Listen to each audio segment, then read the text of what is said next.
Hey y'all, welcome to Adventures with Aggie, brought to you by Coco's Coffee House. Today we have Ali Jawad on the show. He's a Team Great Britain para-powerlifter with a really awesome story. Please welcome Ali. Ali, how are you doing today? I'm good. Thank you for having me on. Awesome. I'm so excited to meet you. This one's been a long time coming, but here we Yeah. are. Awesome. So can you just kind of start with giving me some background on who you are and what you do? So I'm Ali Jawad, and I'm a Paralympic powerlifter. I've been very lucky to have, to have competed for Paralympics GB at 3 Paralympic Games, but I'm going to my fourth in Tokyo next month. And yeah, I've been very fortunate to have won kind of every major medal on offer in my career. So I've had a very long but successful career. So I've been quite lucky. Yes, I would say so. I would say so. I was very impressed reading your background. I was like, oh my gosh, where hasn't he competed? What hasn't he won yet? But all kinds of fun stuff. Let's see. We had somebody from our listener base named Jared submit a question. What made you decide to do powerlifting? Like, how did this become your sport? Probably by accident, to be fair. So when I was 6, I watched the Atlanta Olympic Games, and I watched somebody called Michael Johnson win his historic 200 and 400-meter gold medals. Now, obviously, I'm British, not American, but when he was on top of the podium, he just started. I think he was very emotional. I remember him being very emotional, and I knew from that moment on I wanted to just kind of have that feeling like him. So when I was 6, I decided that I wanted to be a Paralympian. I didn't know what sport, but I just wanted to get there. So I started judo when I was 11 and did judo for about 4 years in school. But because of my classification, because obviously I'm a double amputee, judo is only open for the blind and visually impaired at the Paralympics. So during my kind of last year at secondary school, so high school, after one of my exams, my friend forced me to go to the gym with him across the road. And this gym is a proper Rocky Balboa style gym. It's like dirty, dusty, smelly, leaking everywhere, which I like it because I grew up with the Rocky Balboa film, so I loved it. But as a 15, 16-year-old, it was actually quite intimidating against these big, strong guys, especially shouting and stuff. But on the first day, we found the corner, and I started bench pressing, and the whole room completely stopped, and like it fell silent. And this guy comes up to me, said, "Look, I need you to stay here. I want to go get somebody." Now, I thought that I did something wrong, and I was in trouble because at 16, when you're in the gym for the first time, you're like, "What have I done?" So we tidied the weights away and literally ran to the reception trying to get out of there because I thought I was in trouble. But the owner of the gym, he stopped me and said, like he tried to ask me loads of questions like my age and, have I been to the gym before, and, stuff like that. And I didn't know what it was kind of getting at. And then he said to me, "You do realize benching 100 kilo in your first time, which I think is like, I think it's like 220 pounds, I think, at 15, 16, it just doesn't happen. This is, you have to come back. I used to be the national coach, and I can take you to the Paralympic Games if you want it. I think you've got a good shot of qualifying." And yeah, that gave me my second chance of going to the games. That's a crazy accident, right? That's crazy. Massively, yeah. Wow, wow, that's so cool. Well, you kind of prefaced my next question here. I wanted to ask you about Rocky and the influence of this film just on you. I know you listen to the soundtrack very regularly. Yeah, so I guess what makes this so special to you? And I guess does it kind of parallel your journey as an athlete as well? I think my first, my dad loved Sylvester Stallone when I was a kid, and he loved anything Rocky or Rambo.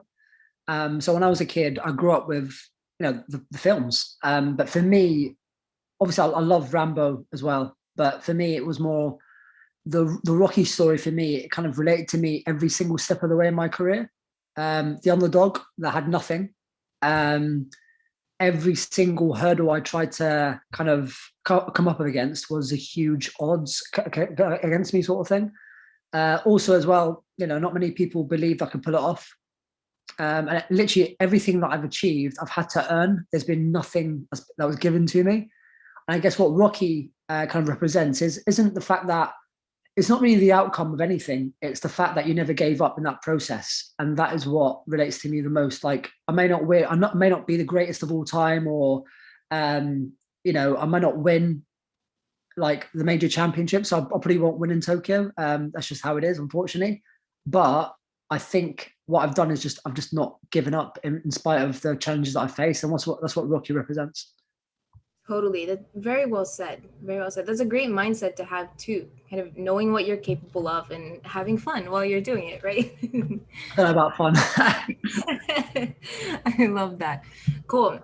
Let's kind of, I guess I want to ask you about your nickname, the Showman, and then we'll move into training. But where did this come from? So the Showman was first kind of that's how I got described in Rio. I think it was the commentator that said it was the Showman, and then everybody started saying that was the Showman. I guess for me, I'm very well known for my erratic celebrations after my lifts. And the thing is, people think I practice them celebrations. I don't. They're literally raw emotion and how I feel at the time. So I just can't predict how I'm going to react on the day in that moment. And I guess people see like the genuine emotion and delight when I get the lifts get the lifts in competition, especially when I do really well. And I guess that's why people relate to me, that it's so raw that people also want to kind of celebrate the same if they don't want to do well too. So yeah, I guess the Showman was something in Rio, but I guess I've always had that in me like throughout my career. It's just that somebody actually just described me as a Showman then. So yeah, it's kind of clocked on them. That would be crazy if you did practice those. I would hate to be your neighbor if you're practicing your celebrations and things. Very loud, yeah. Yes. Awesome. I want to ask a couple questions about training. I have to ask you a COVID question, but I guess first, can you kind of guide us through a typical training practice session type thing? And then can you tell us how that changed with COVID? So at my peak training wise, it was probably about 5 years ago before Rio. I was in the gym probably twice a day, maybe 3 or 4 times a week. So like double sessions, a couple of days, and then single sessions. I probably averaged about 20 hours a week in the gym back then. But as I said, like that for me wasn't even the hard part. The hard part was living in a way that allowed me to recover and be ready for the next session. So my life was 24/7, making sure my body was ready to what's about to come, because training at that sort of level before a Paralympic Games is tough on the body, on your mind, on your emotions, and the sacrifices you have to do. Not many people can understand. I don't think people understand what really goes on behind the scenes of that performance. I think if they did, they'd appreciate it a little bit more. I guess with COVID, ever since Rio, because of my health, we had to change my training anyway. And what COVID did was, I guess I was quite lucky because I was never really going to qualify for the Paralympic Games last year if they were scheduled to go ahead as planned because of my health. So what COVID did and the lockdown allowed me to kind of train consistently, which I've not done for 4 years because of my health, but also it allowed me to regain my physical attributes so I can bridge that gap between me and all my rivals. I'm not saying that I've done that now, but I've given myself, obviously because I've qualified now, I've given myself the kind of the best chance of putting a performance that I'm I'm hopefully not going to embarrass myself with. I'm very kind of conscious that I'm not a medal favorite at all this time. My medal was just to get there, and I've done that. But I'm hoping that I can put in a performance that, as I said, won't embarrass me too much, and I can. I'm actually at peace with any outcome at the games after what's happened to me. So, I'm looking forward to it. Me too. I'm looking forward to watching, cheering you on.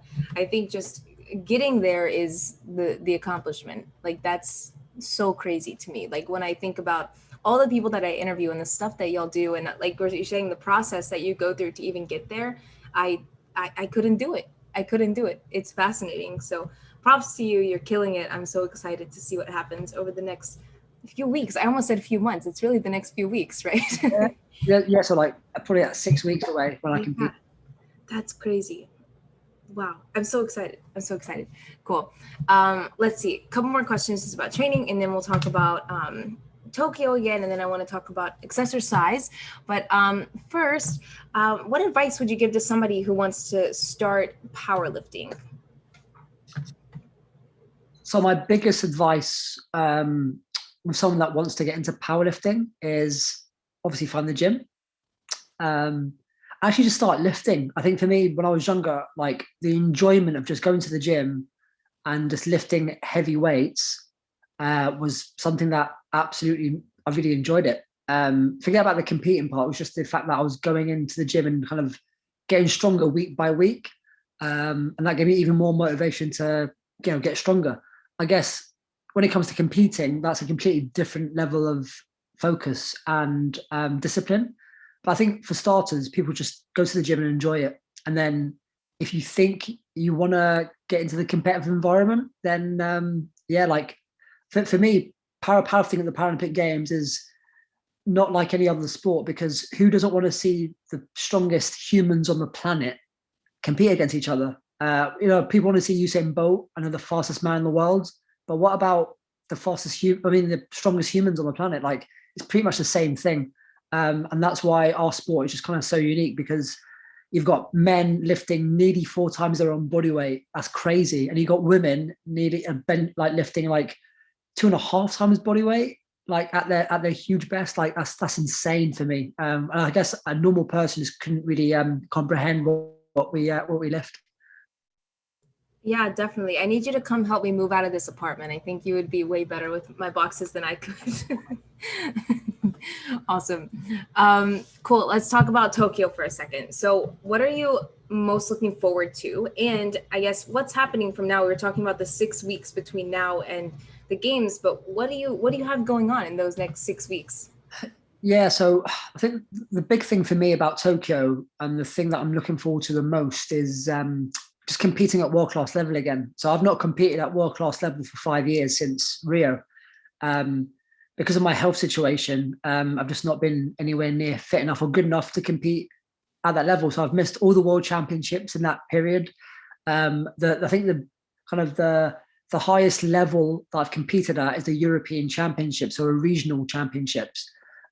So Tokyo will be the ultimate test for me, because I've just not competed at that level yet for a long time. And I guess from now to then, it's going to be quite action packed for me. So everything's kind of really focused on kind of training, obviously hanging in there as well, because you don't want to get injured at the same time. But also being very, very, very careful of COVID and being tracked and traced, and just kind of making sure you're doing everything you can to be as strict as you can to protect you and your team. So I think 12 days before the flight, we will be kind of indirectly quarantining ourselves to make sure that everyone on that flight in our team is going to be as safe as possible traveling out. Because I think, as you've seen with the Olympics, there's been some positive tech cases already with people flying over. So I just can't afford that at the moment, because of my health and everything.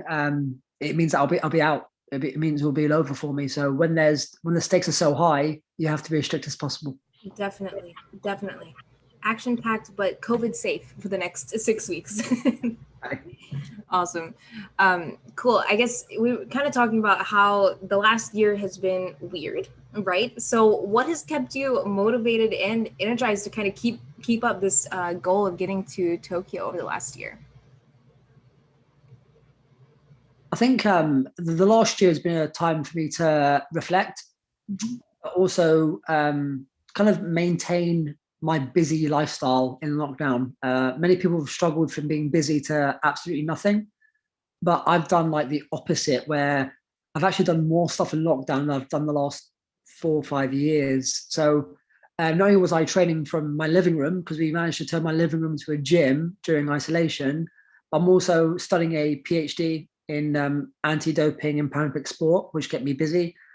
And also as well, obviously I'm launching and built a fitness app for, well, especially designed for people with impairments on top. So I've been very, very busy during lockdown. Yes, yes. Okay. I didn't know about the PhD. That's awesome. I'm so excited. Congrats. That'll be a fun journey to go over the next few years. But yeah, please tell me about the exercise. I guess, where did this come from? Was this a COVID project, something that you found yourself doing anyway? So Accessor was a complete accident, really. When you're on lockdown, you have more time to reflect on just everything. You've got more time to think. And probably in a stage where I'm probably at the back end of my career, I'd say. And I kind of thought about when I was a kid, kind of in gyms, why was I the only disabled person in the gym? Was I more adaptable so I could go? Was there any barriers that I didn't know about? So I started asking them questions to myself, and I thought, have things changed in the last 15 years in terms of gym access and knowledge? And the answer was no. So I thought, well, how can I bring the access of, not only gyms, but exercise in general to the disability community? How can I do it? Because I'm not an expert on every impairment. Nobody is, apart from the person that has it. And the education lacks in the UK, especially when it comes to research and stuff. So I thought, well, surely in the fitness industry, they must have an app for disabled people, surely. So I woke up at 5 o'clock in the morning with this idea, and I couldn't get back to sleep. So I thought, did some research, and for 2 hours later, I thought, wait a minute, this has never been even done in the fitness industry. So I thought, well, might as well, I think I'm in the best position to do it. Not knowing about, obviously, I'm not a tech genius or a entrepreneur or anything like that. Like, my background's being a full-time athlete and academic. So I thought, this is going to be quite tough. But I thought, you know what, if anybody can do it because you're adaptable and you're flexible in your approach, then it's me, because I've experienced it, I've lived it. And I felt that, it's important that we launch this. And it'll be the world's first complete fitness app, especially designed for people with impairments. And I can't wait to launch it this month. It's so cool. I was at a bookstore looking for books kind of on this same topic, and there's nothing since like 2010. Like, I couldn't find anything that was actually recent. So when I saw that you were making this, I was like, oh my gosh, this is amazing. This is what we need. Well, I hope so. I think so. I think so. But that's awesome. I can't wait to see it roll out, and hopefully people listen and go find it and use it. But that's super cool. Awesome. Let's see. Last question here. I always in my shows on what advice would you give to younger Ali? So I think the advice I'd give to my younger self, looking back, is probably, don't focus too much on the outcome, on the material things like the medals, but actually focus on the process, and not giving up in that process. And it doesn't matter what outcome you have, as long as you didn't give up within the process, you can look at yourself in the mirror and say that you've given it absolutely everything, and you can live with that. That's okay. So yeah, don't kind of put everything on the outcome when your process has been that good, because sometimes people don't give themselves enough credit about what they've been through to get there. And I guess my younger self would have kind of always thought about the outcome rather than what I've been through. And I guess this time around, with what's happened to me health-wise, because I know I'm not competitive anymore, I've pushed Crohn's to the limit that no other humans ever pushed it before, and I'm not going to medal this time. But I'm lucky that I medaled in Rio, and I've got that medal. I can show for it. So this time was never about the medal; it was about pushing Crohn's to limits that nobody's taken it before, and seeing what can be done. And as I said before, like, the medal for me was just to get there, and I've done that, and everything else I'm at peace with. So that's the advice I'd give myself if I was a kid. I think that's perfect. I love when people, I've heard some like similar variations of this advice, right? It's about the the journey, not the destination. And I think that's so true, because the story is the fun part, right? Like the end is great once you get there, it's happened, but it's like think about all these crazy things that happened along the way, which is so cool. Exactly. But, awesome, cool. Well, Ali, this was perfect. Thank you so much for coming on and sharing your story. No, pleasure. Thanks for having me on. Ali, thank you so very much for coming on the show and sharing your story. Tune in next week to hear more episodes of Adventures with Aggie in collaboration with the Ryan Martin Foundation.